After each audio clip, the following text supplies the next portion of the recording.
I still remember the smell of freshly brewed coffee and buttered toast that morning. It was a normal day, or at least I thought it was. My wife, Julia, had been acting strangely for the past few weeks, distant and preoccupied, but I chalked it up to work stress. She was dressed immaculately as always, silk blouse, fitted skirt, and that smug little smile that I used to think was charming. I had barely taken a sip of my coffee when she slid a thick envelope across the table. "Sign these," she said, her voice smooth and controlled. I frowned, setting my mug down. "What is this?"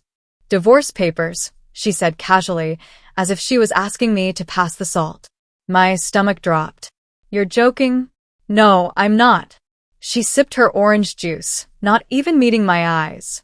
"It's already settled. The lawyers have everything sorted.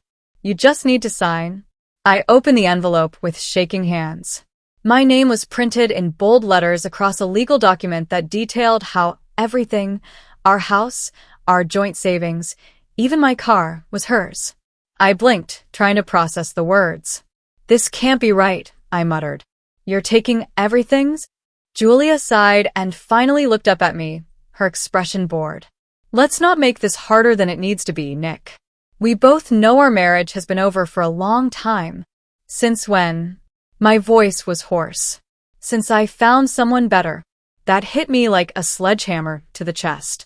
My fingers clenched around the paper. "There's someone else?" Her smirk widened. "Of course. Did you really think I'd stay with someone like you forever? Please, Nick, be a man about this and sign." I felt like the floor had been ripped out from under me. Just last week, we had gone out for dinner, laughed over stupid inside jokes, and made love like we always did. Now, she was looking at me like I was a stepping stone she had outgrown. Still in shock, I scanned the legal paperwork and saw my own signature at the bottom. My forged signature. My blood ran cold. "You?" "Yes," she cut in, standing up and grabbing her purse. "I had to make things easier. You were never going to fight back, anyway." She laughed softly, like this was all some joke. "You're too predictable, Nick." I opened my mouth to argue, but she was already walking away. By the time I found my voice, she was gone. And so was my life as I knew it.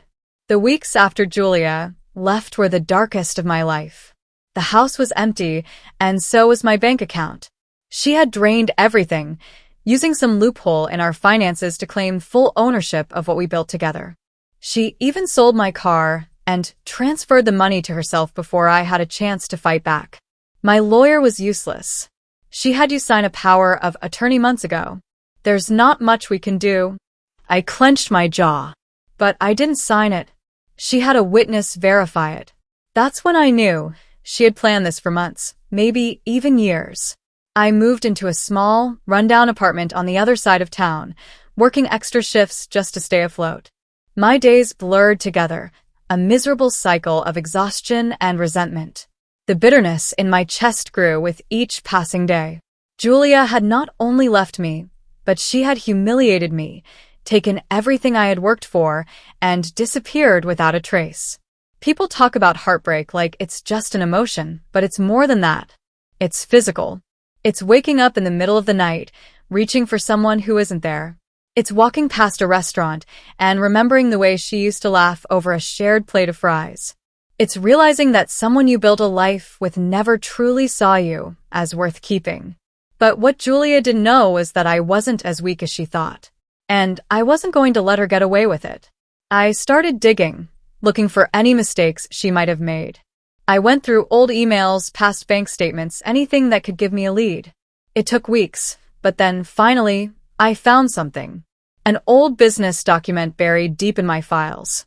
It was something I had almost forgotten about, a company I had started years ago before merging with another firm. I still retained controlling shares, but I had never told Julia about it. It was a failing startup back then, not even worth mentioning. But what Julia never counted on. The company had just become valuable.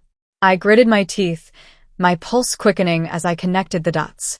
This wasn't over. Far from it. I wasn't just going to get back at Julia. I was going to take back everything. A month after Julia disappeared, I got an unexpected call from an old acquaintance, Ryan, one of my former business partners. At first, his voice was hesitant, like he wasn't sure if he should be telling me this. Hey, Nick. I know you probably don't want to hear this, but I saw Julia in Miami. Miami? She had told everyone she was moving to Europe. Ryan continued, she's with some guy. Rich, older guy. Seems like she's living the high life. Thought you'd want to know. I clenched my jaw, gripping the phone tighter. Of course. It all made sense. Julia hadn't just left me. She had upgraded. She didn't run away to start over. She ran straight into the arms of another man, one who had more money and power than I ever did. I should have felt angry, but instead, a strange sense of clarity settled over me. I wasn't going to waste another second grieving over her. I took a deep breath. Ryan, do you still have access to the company files? There was a pause. Yeah, why? I smirked. Because Julia made a mistake. A big one. I spent the next few days going through every financial document I could get my hands on.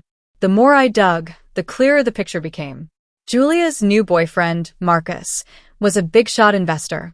And guess what he had unknowingly invested millions into? My company. The very same business Julia had dismissed years ago as a stupid side project. Only now, it wasn't just some startup.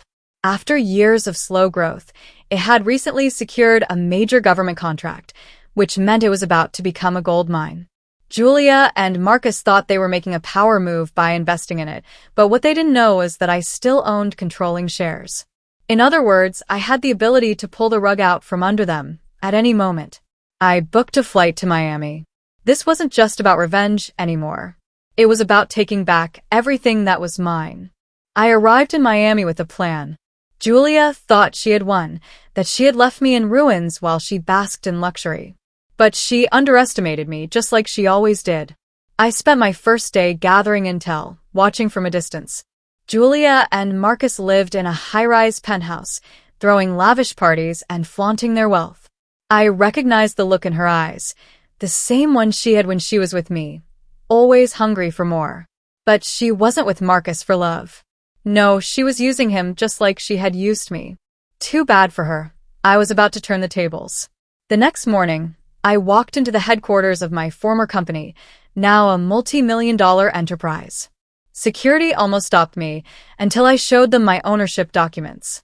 That's right. I still controlled the company. Julia had bet everything on Marcus's investments, but she never bothered to check who still pulled the strings.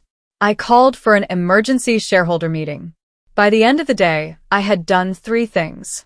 1. I sold all my shares to a rival investor, someone Marcus absolutely hated, at an inflated price, making myself filthy rich in the process.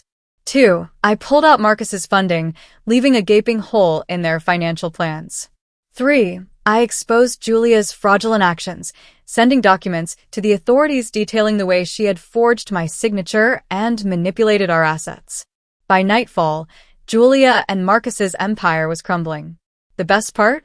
I didn't even have to confront her myself. The next day, as I sat in a luxury hotel suite, sipping a drink I paid for with her stolen money, I got a frantic call. It was Julia.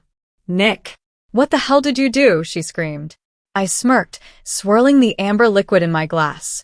Oh, sweetheart. I just took back what was mine. Marcus had dumped her the moment his finances took a hit. Her credit cards were frozen, her assets were seized, and now she was completely broke.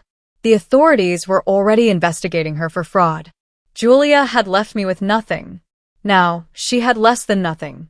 I hung up the phone, feeling something I hadn't felt in a long time. Peace.